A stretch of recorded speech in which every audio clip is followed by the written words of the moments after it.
want to build a global business, but you have zero knowledge of it. Doable? This is Mission Ignite, no bullshit business.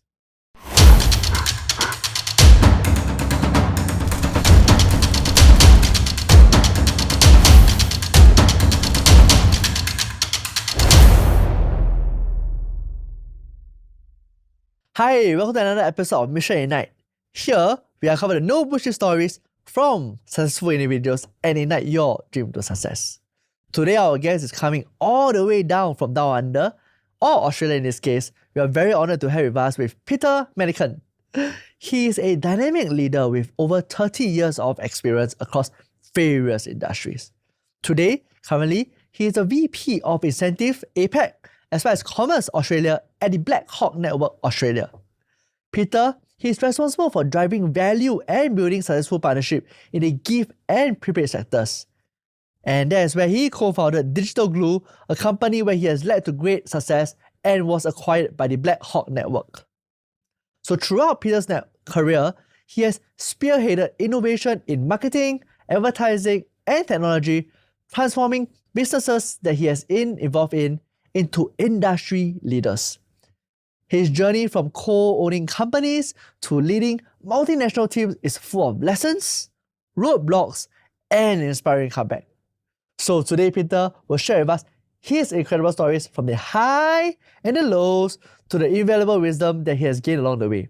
So without further ado, let's welcome the man himself, Peter! First of all, thank you. Good to be here. And I'm the Vice President for the region for Blackhawk, for a global prepayments company. So what is Blackhawk? Global prepayments company. It's split into two channels. One is B2B in the incentive space, helping large banks, other institutions, insurance, etc., to engage with their customer base and to incentivize and reward those customers. And the other side of the business is in the retail side. And generally you have somebody running one section of the business, one side of the business, either incentives or retail, which we call commerce. And that's dealing with the large retailers in grocery and other specific brands. Mm-hmm. In Australia, I run both.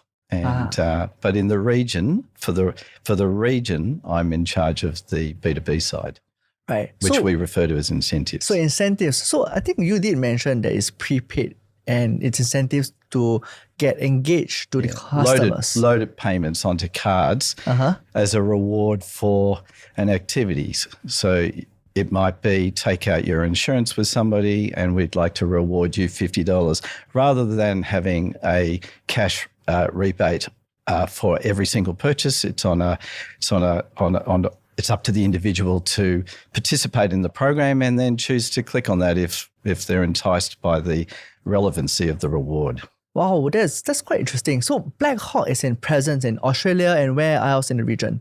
Look, it's in many countries, 32, 33 countries. Wow. Look, I might even have that. It could be 39, but it's a global company on all continents. Right, and you're in charge of that in the whole region in terms of incentives. For APAC, yes. Wow. So my question here is actually, how did you lead up to in this position with Blackhawk? Yes, well, that's a long journey. Share with us your journey. We have the time. It might be a question of how much time have we got. Oh, we have some time. Don't worry about that. So do we start at the beginning? We can. Yes. You know, life's interesting. It takes you on a journey. And, some people say that journey's written. A lot of people ask me, would I change it? Probably not, because you learn from your mistakes and you develop as you go. And, when I started out, I learned from my family, particularly my father and his brother, that life is what you get and what you put in. And they were very tough men. And they taught me to expect a lot, to achieve a lot. And so it made it very difficult to actually work for other companies because I probably thought I was beyond that already. So it's quite difficult. So my first engagement outside of university was with an American firm, Amoco Oil, which I think was actually owned by Standard Oil. And And I was there for 1 or 2 years. It's a long time ago now, so I can't quite recall. But which was interesting training as a marketing trainee. And but I very quickly learnt that taking orders was not necessarily my forte. Okay. I preferred more individual growth and to climb to the top of the ladder from the get-go. So there's the beginning. From there, shall I keep going? Yes, please. From there, I did move into working for another group, which actually was in that world, I think they were called World Trade Promotions. And at the time, in the mid to late 80s and all through the 90s, major events was a really big marketing exercise. And of course it is still today. But in those days, that was, pre-iPhones and technology and even pre-corporate films, really, at the end of the day. And so you came together to collectively talk. I think that's where I realised what my talents were, which was engaging and building relationships with people. Right. And I did that for some 2 or 3 years and we ran major events across Australia. And those events were actually in the consumer space, and then, funnily enough, evolved into the marketing side of bringing corporate businesses together to collaborate and innovate ideas. And that's probably the foundation of my entrepreneurial career.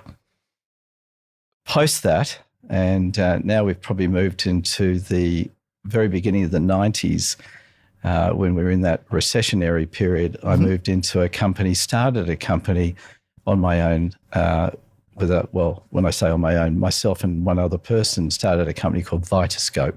Right. And we were a film and television production company.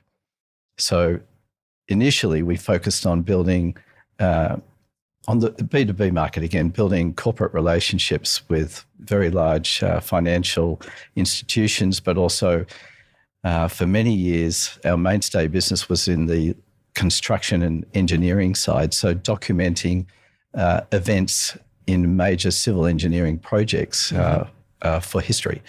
And that was interesting. So, to do these things, you need to be a person of many talents. You need to be able to, one moment, be talking to the senior banker. Yes.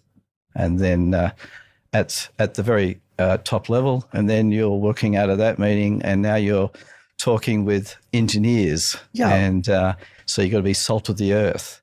So you learn to develop your character to suit the audience. And I think that's also key in any business. Right. And after that? After that, well, Vitascope went for many years. I mean, that's a long journey in itself to listen. So I could keep going on this one because it was interesting. And we were at the forefront of filmmaking and became the largest independent corporate filmmaker in Australia specifically. And then when the internet came to town, I guess we're talking 1994, 1995, we decided to embrace the internet and become a company specialising in converging media. Right. And then we formed a body along with actually it was Ernst & Young at the time in consulting to become and chair converging media discussions. So bringing film, television, corporate film, and the internet together. And what does that mean for the future, and how are we going to communicate? And so that's something that we participated in for a number of years. And eventually we then moved into feature films. Feature films. And developed Vitascope International to sell films to Fox Studios. And wow. And then we, during the course of all of this, we weren't just a sales and marketing house. We had our own television studios, just like the one I'm sitting in right now. Wow. And so this is very familiar to you then? It's very familiar. We had our own sound studios, etc. But it was a lot different then. We had to have lots of editing suites and sound studios and so forth. And so we were a full production house. Wow. That was until the late 90s.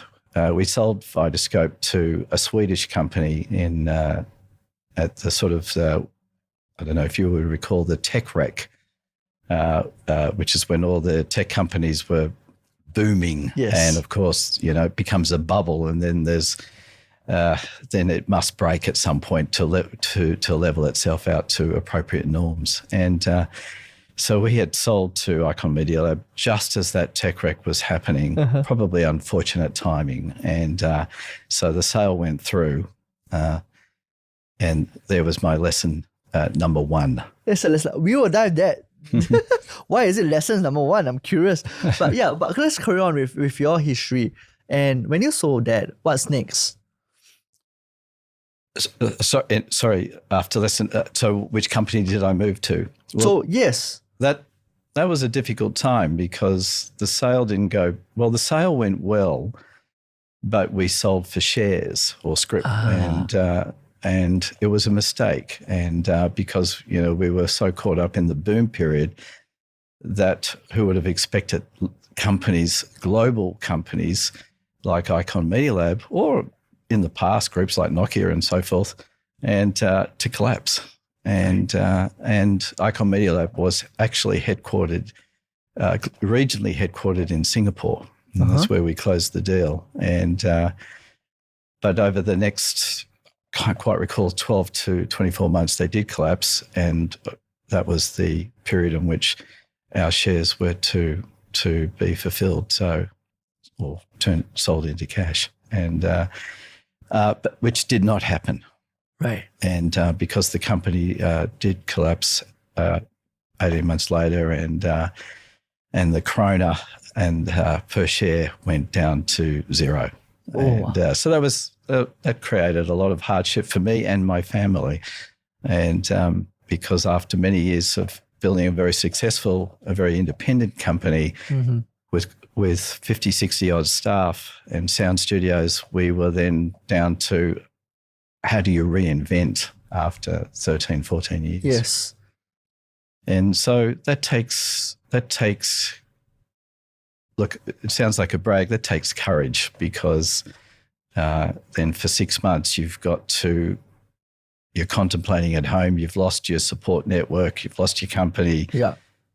And it's quite a scary position. And now you've got a young family to look after. And so the thing is, what do you do? And I did actually receive a phone call from my accountant after some months and said, look, they've identified a company that's experiencing some financial stress. Would you like to join it? And it was in advertising. And at the time, it was below the line advertising and very tactical stuff. And I said, I'll give it a go just for a short period, thinking advertising was not quite my thing. But what was developing is that I was very good at connecting, building relationships. Yes. And I figured if you could do that in film, well, you can do that in advertising. They're sort of directly, indirectly related. And so you start to build your career, and that's the journey that you go on, which fundamentally is sales 101. And so I joined this company, B&W, and which we later changed the name to Brave. And look, it was a fantastic journey. We went from a financially stressed 3 or 4 people company to 50, 60, 70 people. We became the largest independent agency in the country for a period. And we were voted in the top 10. Well, actually, I should rephrase that. We weren't the largest independent, but we were in the top 10 of independent agencies for several years in a row, and quoted in the Australian newspaper.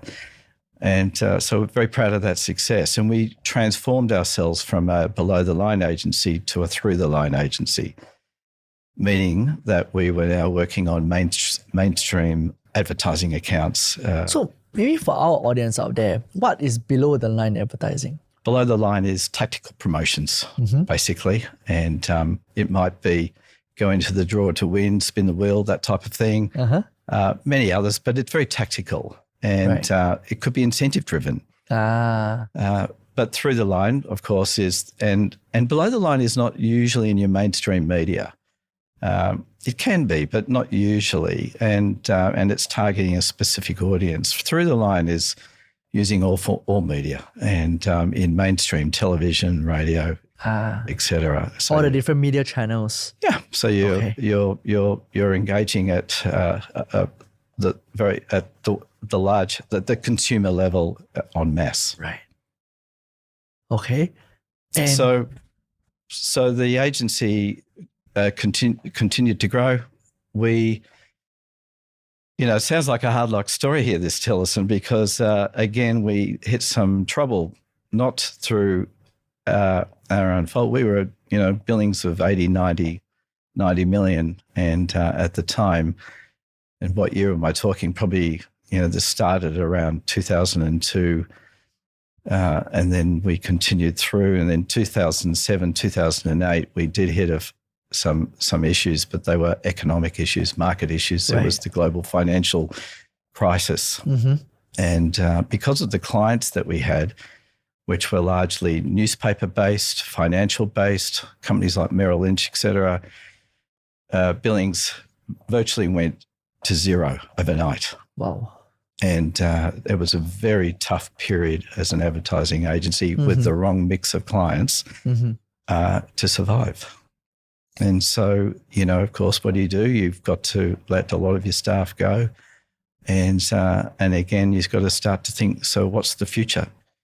Once we decided to take a closer look, when I say we, it was probably more me and my family, my wife, Charlotte, to take a closer look at what it is we were doing. And there's lesson number 2, which was choose your partners wisely. And very difficult, when you set out to start a business, you can do it on your own. For some people that works. I think that's a hard road. I think it's good to have partners or a partner that you can consult with. Yeah. To bounce your ideas and to ensure you're embarking down the right path for you and those that you employ. We had a difficult partnership, and because without putting any names on it, of course, I was dealing with a married couple. That can be difficult. And so I just decided to, we'd hit a roadblock. It didn't mean the end of the agency. I think they're still going, but it did mean that it was an opportunity for me to really think it through and what it was that I was seeking. And I did choose that moment to exit the company. Right.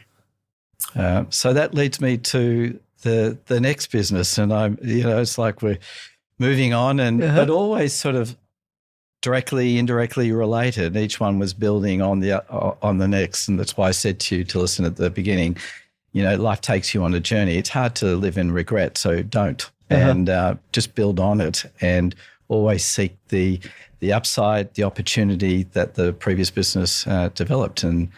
And all of these businesses were wonderful in their teachings for me and what I chose positively to get out of it rather than looking at the hardship, because many years had passed and all successful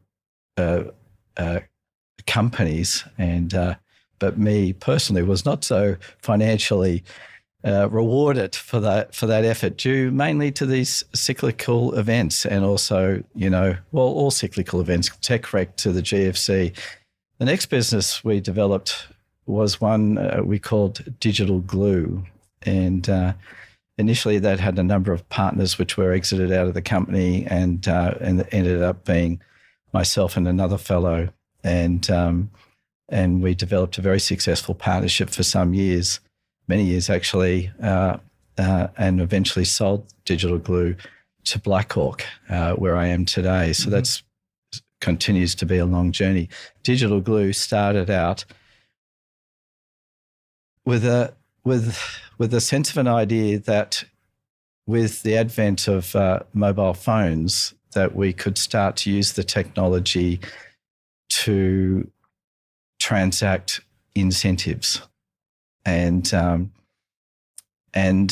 theory, of course, was, which is obviously its history today now and inevitable, was that technology would take over marketing and tactical marketing. And so when you go out and talk to the likes of a Samsung, these are the companies that are going to want to know where is the market going, and how are you going to engage the customer where you're going to store the information, what are the rails that you're going to put in place to transport the values.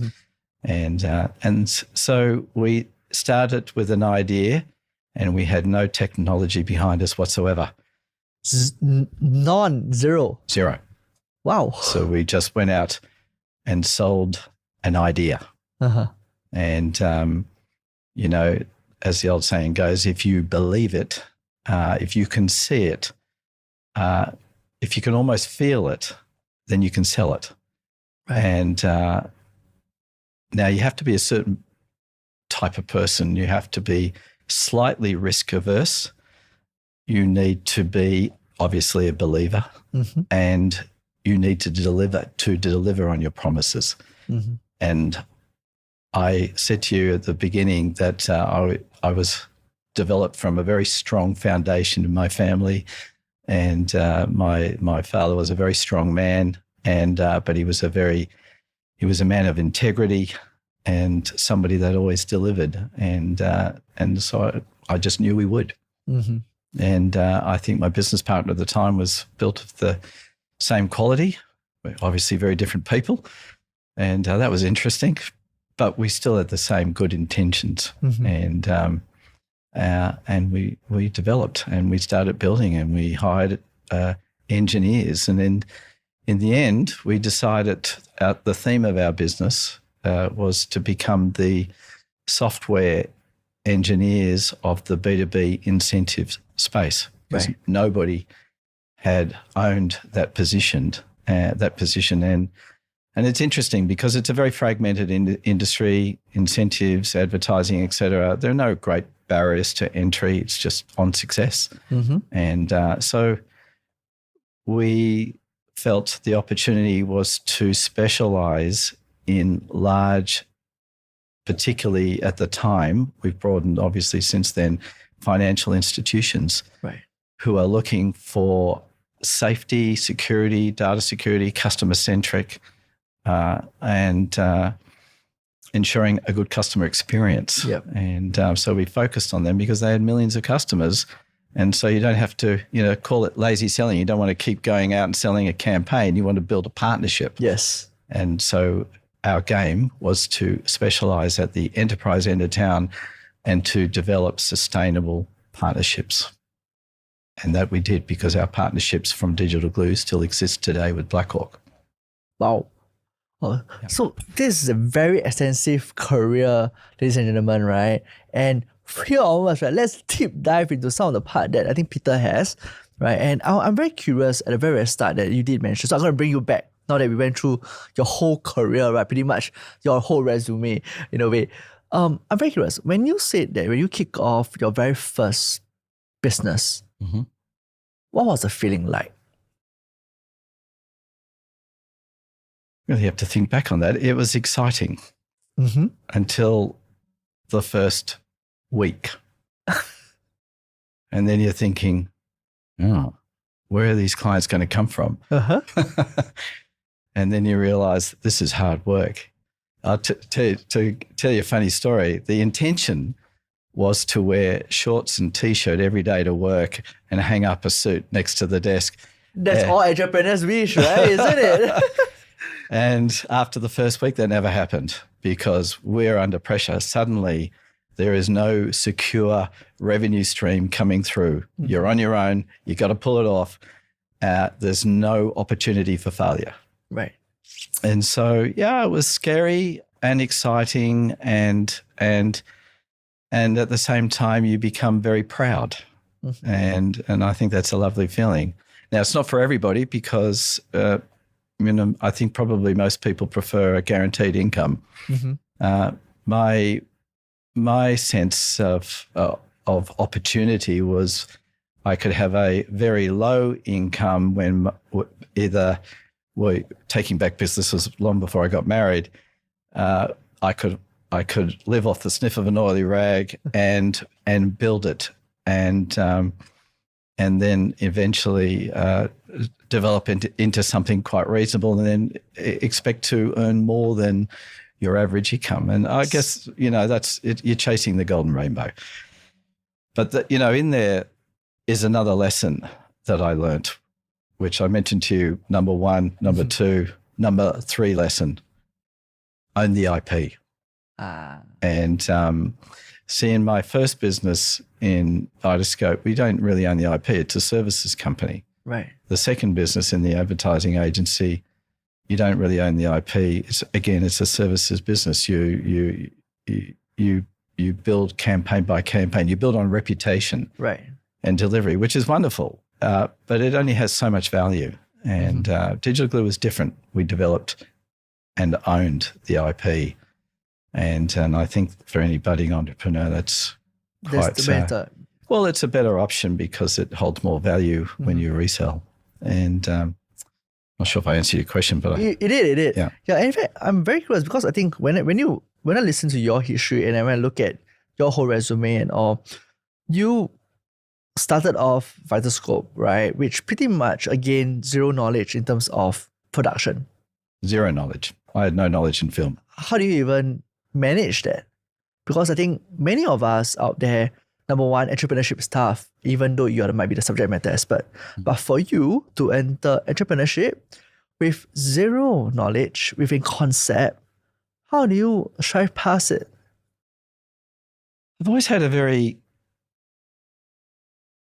good, strong ability to understand how to sell creative ideas. It's not necessarily an easy thing to do. You know, it's not like selling a piece of software, a TV unit or sound equipment. It's quite nebulous, you know.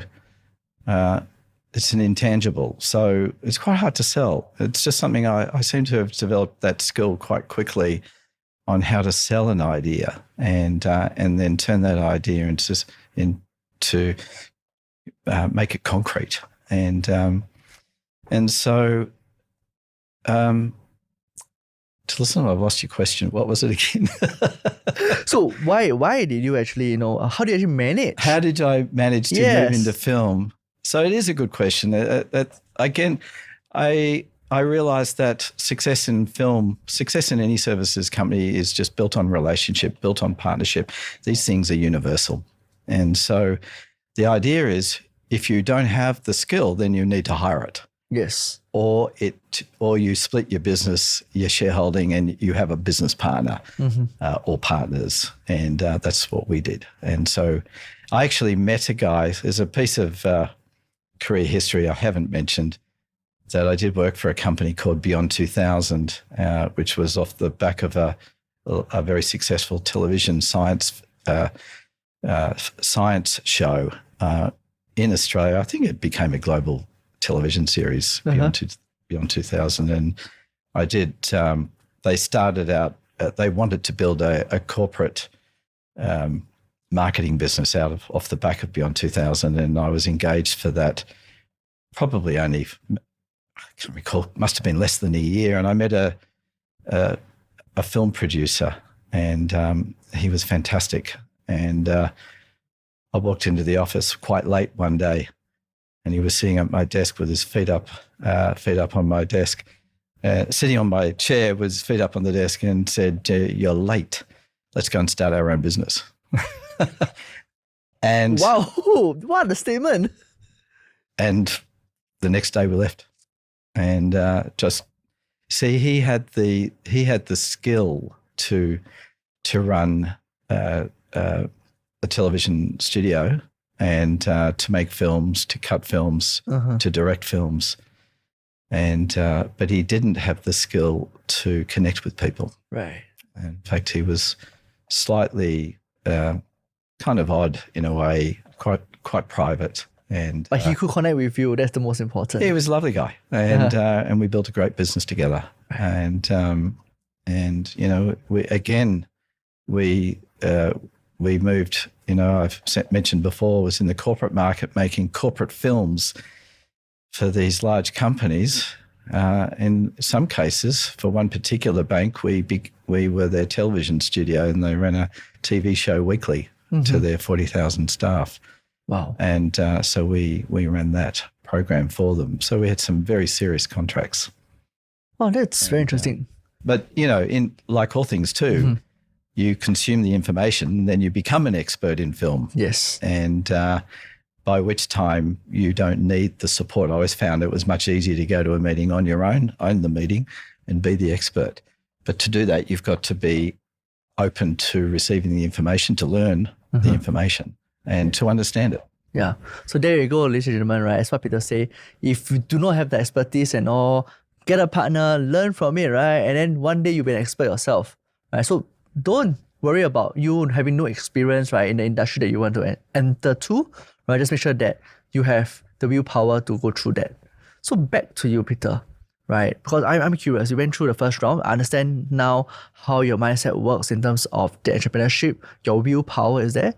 But when you start your second business, or rather, in fact, your second lessons, right? And you did mention that, it was tough on you because you have a young family then, right? And you have responsibility to bear.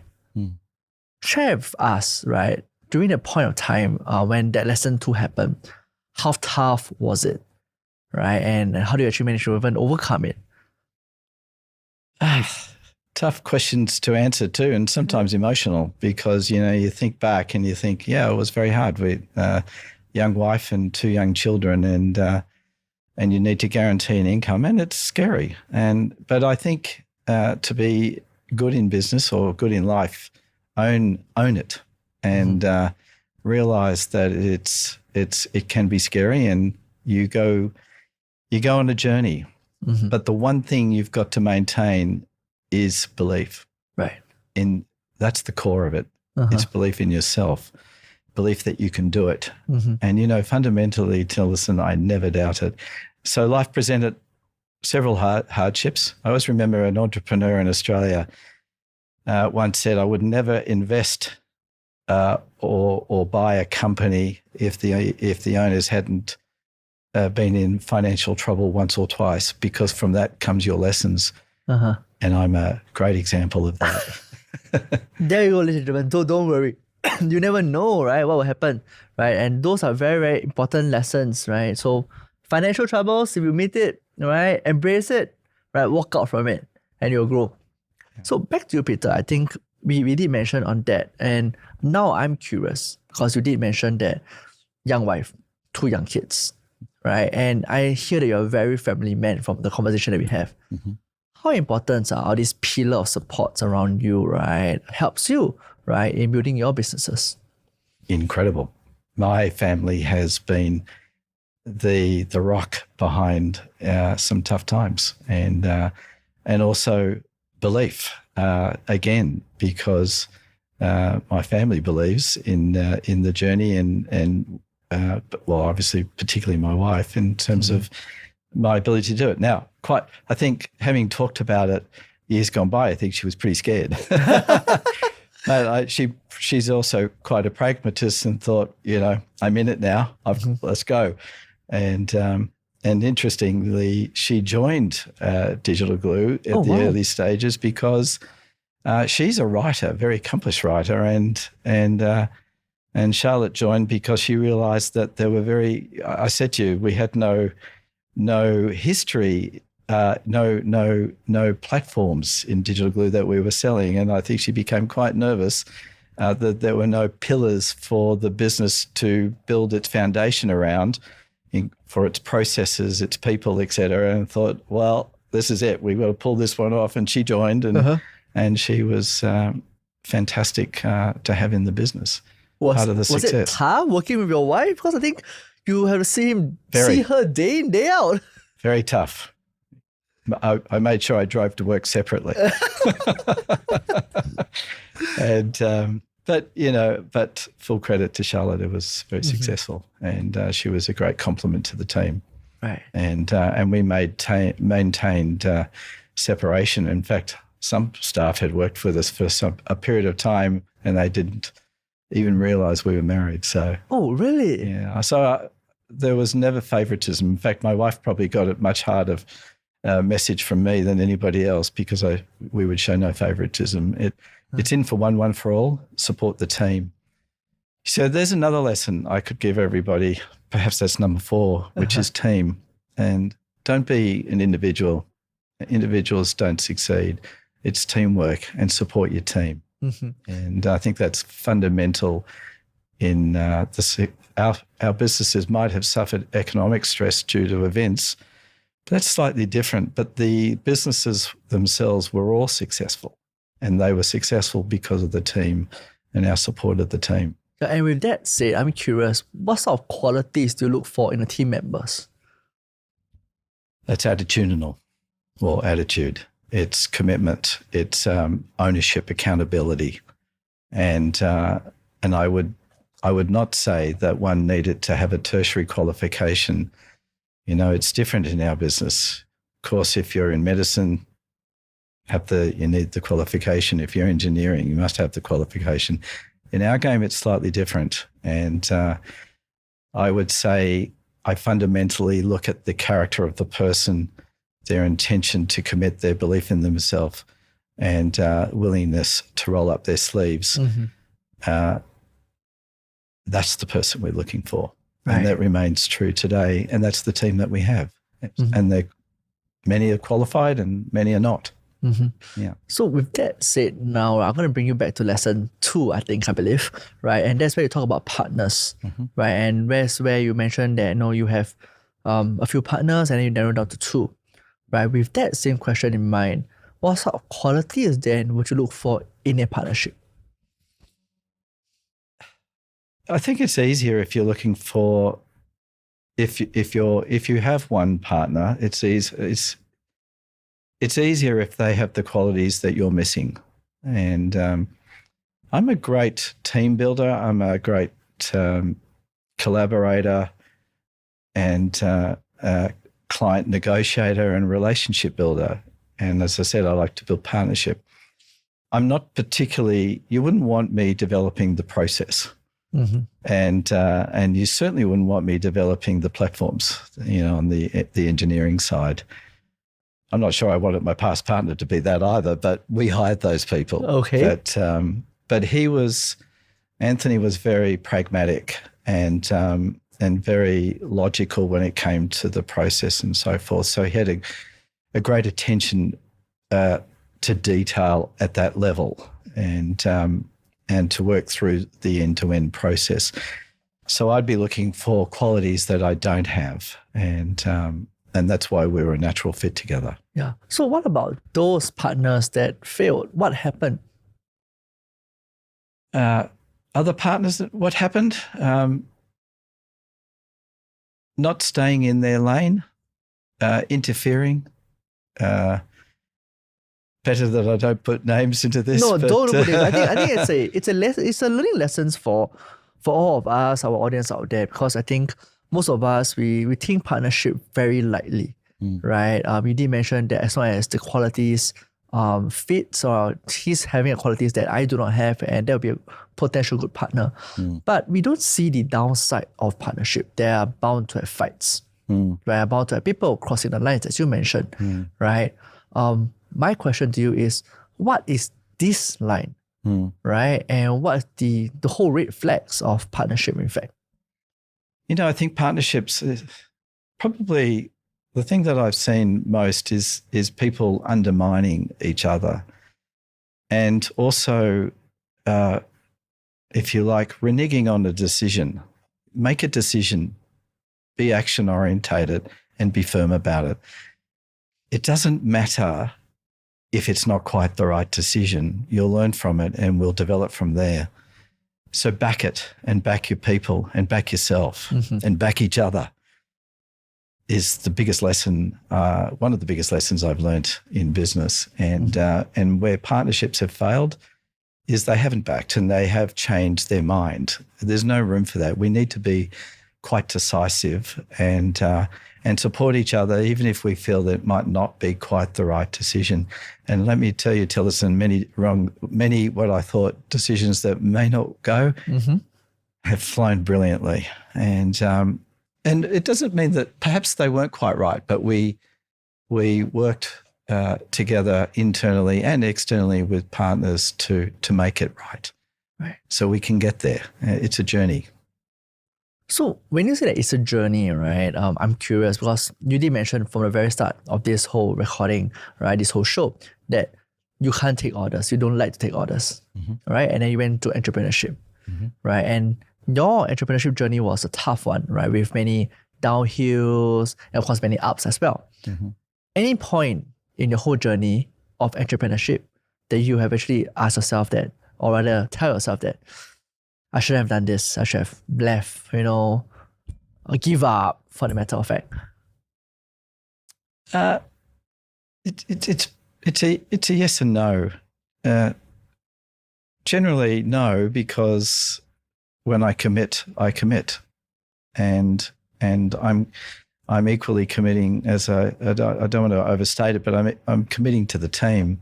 I might be the owner, but I've asked individuals to come together as a team to support me or the business.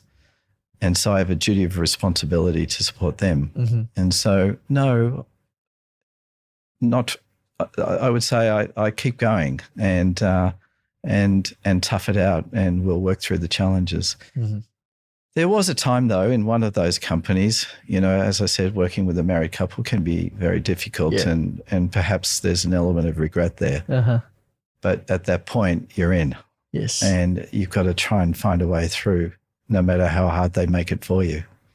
And probably better I don't go into too much detail on that front. But in the end, we saw, as I said, we saw opportunity forced upon us by a fluctuating economic environment that meant, change was on the wind. Yes. And so I saw that opportunity to separate and which my wife probably said for the third time, oh no, he's doing it again. and so I'm going to back him, but this time I'm joining. Right. Yeah. So now, the thing is that you say that, you're excellence people person, right? You build connections and all, right? And of course, in terms of entrepreneurship, the thought of people's mind is networking. How important is networking to you? Very important. And it's hard too, because you're always on. So to me, working and entrepreneurship, let's say leading a business, is a 24/7 role.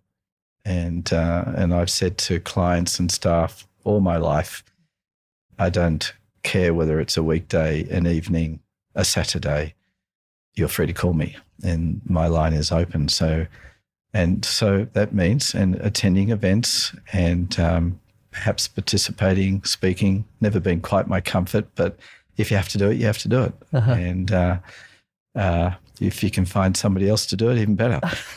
Delegate it out. Delegate it. That's my role. So I'm a wonderful, I think I'm a reasonable, I shouldn't say wonderful, some might not say so, but I think I'm a reasonably good at delegating responsibility. But in delegation, I also expect results. Right.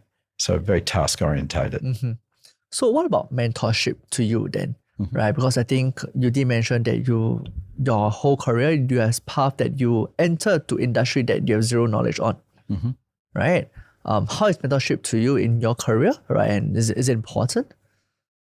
Very important. And in my second company, to help me learn from my mistakes, if I wanted to become a mentor, then I think I needed to be mentored. Right. And so during the life of Brave, I engaged with a fellow who was at the time and the most successful salesperson to engage with IBM. And so I asked him if he would help train me on a weekly basis to develop a strategy to be better. And we worked together for a few years. He was fantastic, and I still speak to him occasionally today. But he was brilliant. and we just broke things down into very simple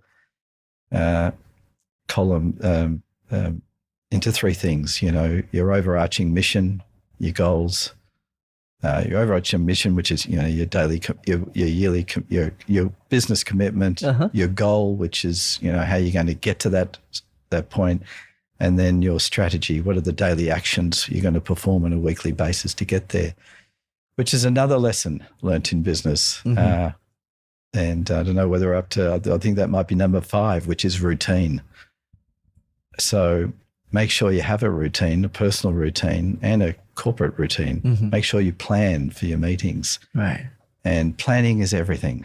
And but as many a leader has stated, planning in battle is everything. And but often the best plans are laid to waste. And because when you go into a group meeting, you know, often the target client doesn't perhaps necessarily want exactly what you have, and then the question is, do you leave it at that, or do you try and maneuver around the situation? Right. But if you don't plan, you don't have the knowledge, you don't understand the market. Planning means know the industry that you're targeting, and that is quite critical. So planning and routine for yourself. You know, have something that drives appropriate health. Right. Keep you fit. So share with us, you know, what is your routine, right? Or are there certain habits that is a must for you? Yep. I have a habit that for me is unbreakable. It'd have to be a rare meeting that does it to me. So I plan around it if it's very early. But early mornings are mine, and that can be on my own or perhaps even with my wife, but that's training. That's fitness. That could be bike. That could be swimming. That would be a lot of weights in the gym to maintain strength. But, you know, that's where you get your endorphins to maintain. How early do you start your day? It would be between 5:30 a.m. and 6 if I'm away like I am this week, probably earlier. And because there are early morning meetings, so you want to hit the gyms and all. I have to do it. It's force a habit. And, you know, it doesn't matter what happens the day before, the night before. You want the exercise in the morning, because that's what powers me forward. And I find that's been quite critical in my life, and I think a great contributor to our success. Okay, so I need to ask a very curious question here, because many people, you know, they talk about, you know, the night before we're having networking, we're drinking, right? And I can't wake up the next day. Do the crime, do the time, still got to go. Always, never fail. There you go, ladies and gentlemen. Do the crime, do the foul. You have to do it. Yeah. Yeah. So after that, what other habits do you have? Or routines for the matter? Yeah. Well, it's funny. I'd probably describe myself as an introvert gone with extrovert qualities. People say that I'm quite social, but it's quite. I find that quite hard, actually. And it's why public speaking I find quite difficult. It's not my natural disposition, and so I like my routine that sets my mind. I like planning for my meetings always well in advance, not minutes before. I like spending time with family, and I like to read, and I'm always looking for something different. I got a new one at the moment. It's table tennis. Table tennis? Yeah, my wife will laugh when she hears me say this. Does she join you in table tennis? She's no good. But I like it. Can't say I'm particularly great, and there's some great players out there, but it's just something different, again, to motivate and to keep you being an interesting person. Right. Yeah. So I think we are very, because in our audience, we have many young audience out there who are probably, number one, unsure about their career path, or number two, they are wandering in the path of entrepreneurship. So my question to you here is, what's the biggest misconceptions about entrepreneurship? Good question. I think young people today, partially driven by social media technology, it's too easy to see those that are succeeding well and quickly. I don't think there's a shortcut. And so a trap can be, there's got to be something out there that I'm going to do really well, really successful, and lots of money. Mm-hmm. I don't think it works like that. I don't think you can set out to do that. It might happen if you're lucky. There are certainly examples of that. But at the end of the day, don't fall into that trap. It's a commitment. It's hard work. And as I continually say, you got to believe in yourself. It's not easy, and it's risky. Going without an income. I have a very good friend who is completely the opposite to me. He couldn't possibly have gone forward taking those risks, and it's not in everybody's DNA. Mm-hmm. For me, it's just never been a doubt. I'm very sure-footed that way, and so don't look for the easy way through. Embrace it.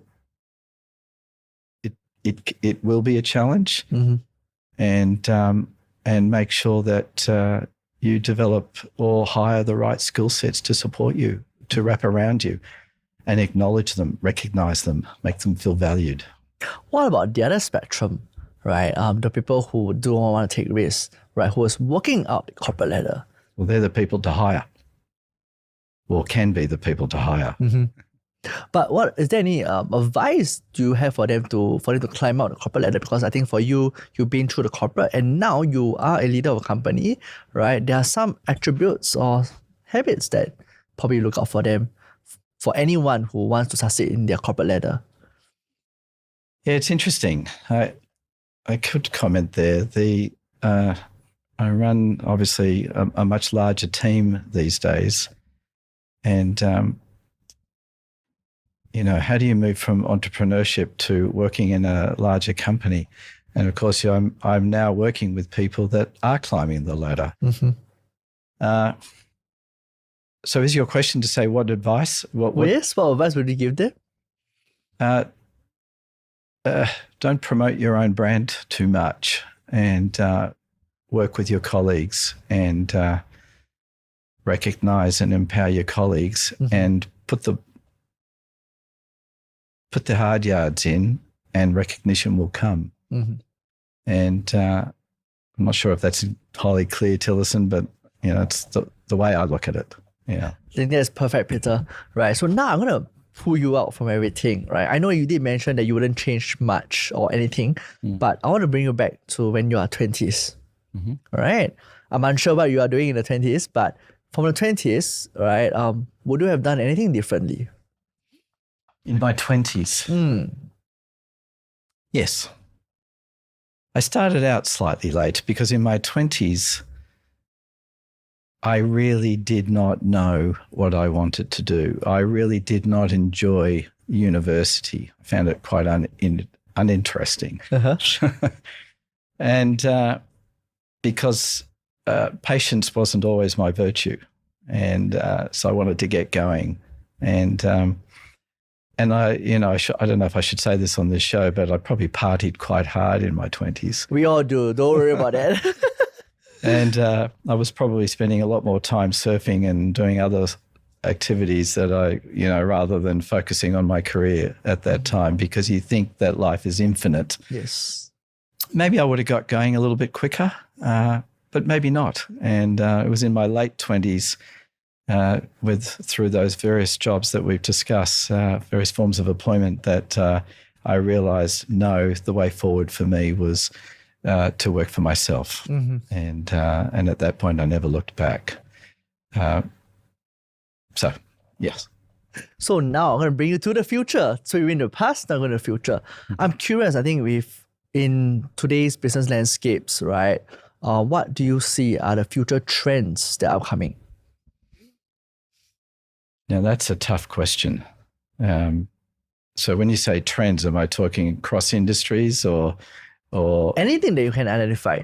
Because I think you are someone who is looking at incentives world, right? And that's something that largely has been untouched with. And you did mention that tech is coming up, right? So I'm curious, what's on your mind in the world of future? I think I'll focus the answer, partially around technology and use of technology, and probably because of that, human behavior has changed. Mm-hmm. So interesting. It's very hard to, post-COVID, bring staff back into the office. We've all become much more independent, and it's increasingly difficult to corral or to create a sense of teamwork. I'm not saying it's impossible. We're certainly doing it, but it is harder. Mm-hmm. And it's harder to help those that are wanting to work from home realize that it's more productive, more fun working together in a team where you can support and co-create. Mm-hmm. And so I think all companies are facing that issue. I walk into the large banks now globally, and I realize that many of these are city-like buildings with half the staff. And who would have thought, 5 years ago that would actually be the case? Mm-hmm. But it's a reality today. So we all have an issue with how do we create the right balance work environment. So I'm not saying working from home isn't appropriate, mm-hmm. but things are changing. And some of us are also moving into work in shared environments, hybrid environments. And so interesting times ahead is the best I can say. So I'm curious, do you think that those are indicators that help curb burnouts?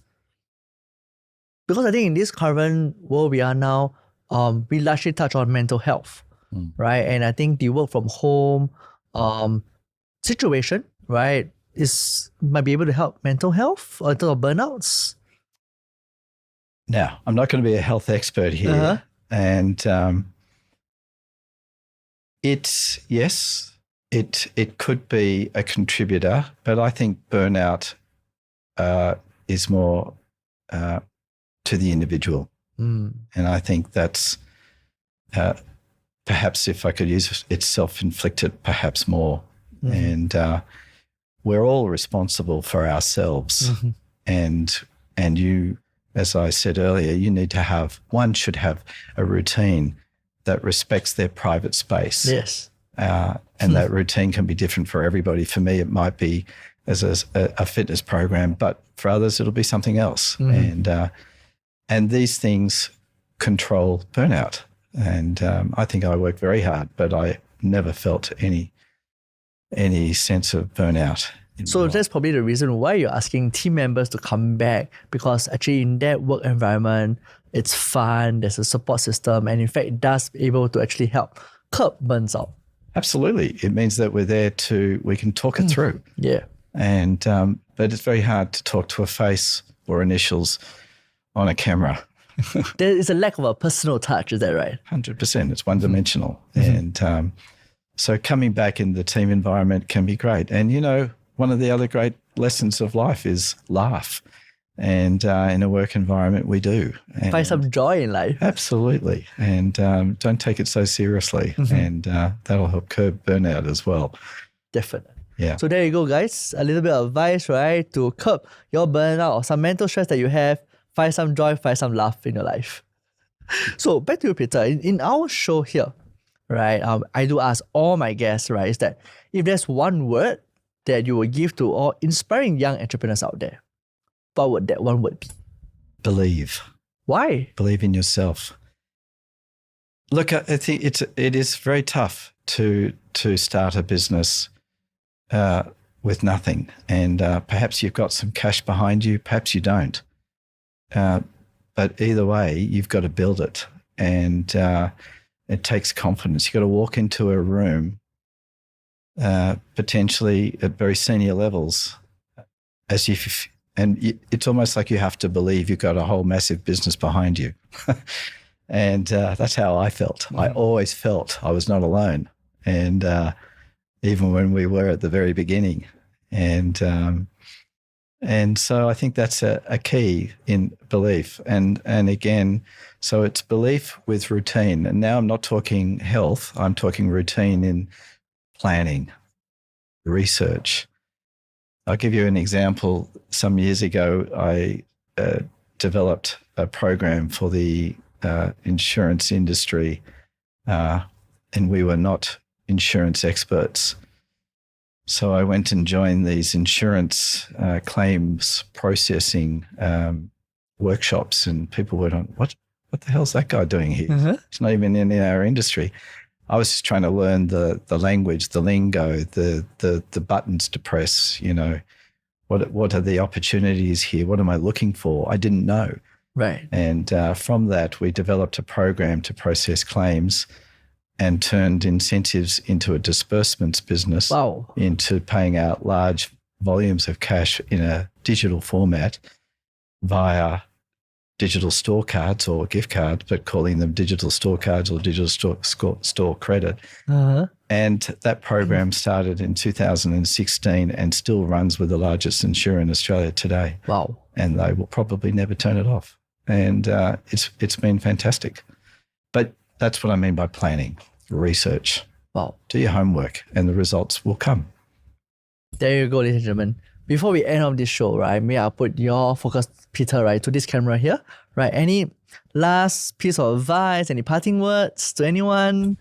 If you're looking to be an entrepreneur, enjoy the ride. It is a journey, and embrace the ups and the downs. There are challenges on the way. Believe in yourself and you'll get there. Thank you. Thank you very much, Peter. And that's a wrap, folks. What an incredible ride it has been with Peter, hearing all about the highs and the lows and all the lessons in between. Peter's journey has shown us that a little grit and a lot of passion and maybe a few plot twists, success is never out of reach. So I do hope that his story has fired you up to chase your dreams no matter where you are starting from. Again, big thanks to you, Peter, for dropping us some serious wisdom today. And to all our listeners out there, keep dreaming big, stay curious, and we'll catch you in our next episode with more epic stories. Hi guys, thank you for listening. If you like what you have just heard, follow us for more content like this.